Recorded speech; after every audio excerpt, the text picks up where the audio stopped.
change. No, I've been looking for a love inside, for someone I appreciate, and everything across my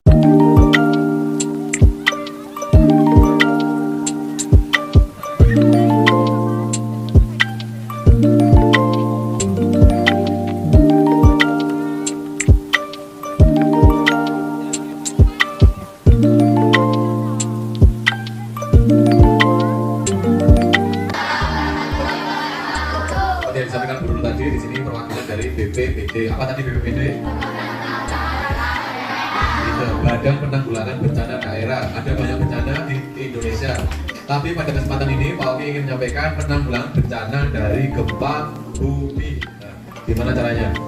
Penanggulangan hal-hal yang perlu kita lakukan pada saat terjadi bencana gempa bumi, entah di rumah, entah di sekolah. Karena kita posisinya sekarang di sekolah. Hal pertama yang harus kita lakukan adalah yang utama melindungi diri kita sendiri-sendiri. Kalau gempa bumi itu kan lebih banyak bangunan yang roboh ya. Kalau di kelas nanti kelasnya yang roboh atau di rumah rumahnya roboh. Hal yang pertama dilakukan adalah melindungi diri kita sendiri. Yang utama adalah dari atas yaitu kepala kita. Ya. Diusahakan melindungi menggunakan helm atau bantal. Kalau di sekolah hal yang kita lakukan pertama adalah kita bisa menunduk di bawah meja masing-masing. Ya, hal yang pertama adalah kita bersembunyi atau kita berlindung di bawah mejanya masing-masing. Supaya apa? Siapa yang tahu? Supaya melindungi kepala kita, badan kita dari reruntuhan bangunan. Oh ya. Yang kedua, selanjutnya tidak boleh panik. Ada gempa. Nanti saling dorong, saling narik bajunya teman, saling narik celananya teman, ya ditarik celananya gak keluar gimana, ayo itu ngapain. Makanya yang pertama yang harus dilakukan adalah tidak boleh panik. Yang kedua langsung berlindung di bawah mejanya masing-masing, jaga supaya tidak terkena reruntuhan bangunan. Ya. Nah, nanti jika proses gempa bumi itu berlangsung, kalian harus langsung menunduk di bawah meja. Setelah itu apa yang dilakukan? Yang dilakukan adalah keluar secara teratur. Ya, nggak boleh berdesak-desakan, nggak boleh berdorong-dorongan. Keluarnya nanti ada bunyi sirine atau aba-aba dari petugas yang ada di lapangan akan mengarahkan ke titik evakuasi. Titik evakuasi itu apa? Titik penjemputan atau titik paling aman jika ada suatu bencana. Di sini titik evakuasinya di mana? Ada di lapangan. Nah, sebelum menuju titik evakuasi nanti ada yang dinamakan jalur evakuasi yang akan dituntun oleh petugas. Petugasnya dari BPBD juga atau dari hal atau orang-orang yang terkait.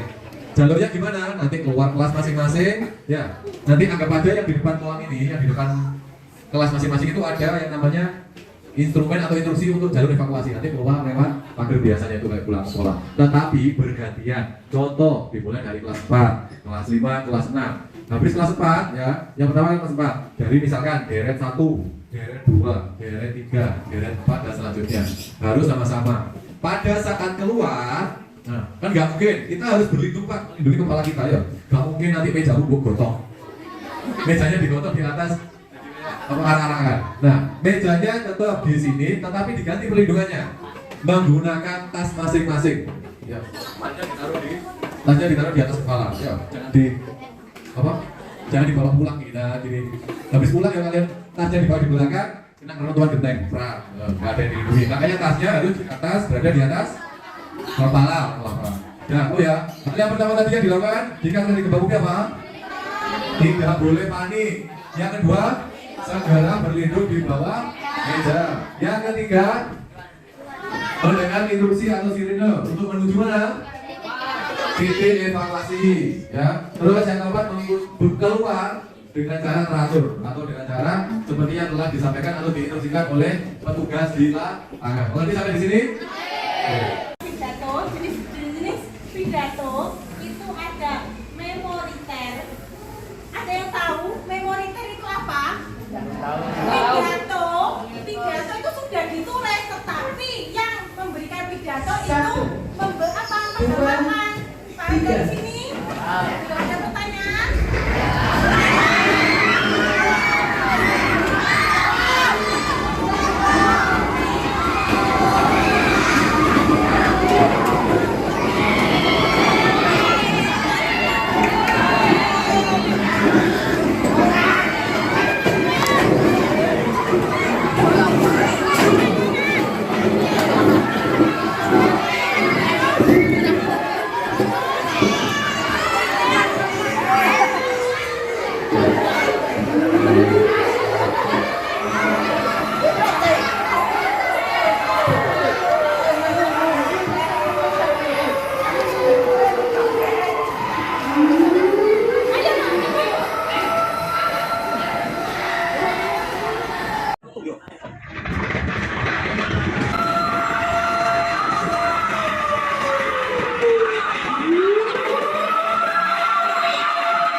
Semuanya tidak ada yang terluka? Nah, oke, udah bagus karena tadi semua sudah melindungi dirinya dengan baik.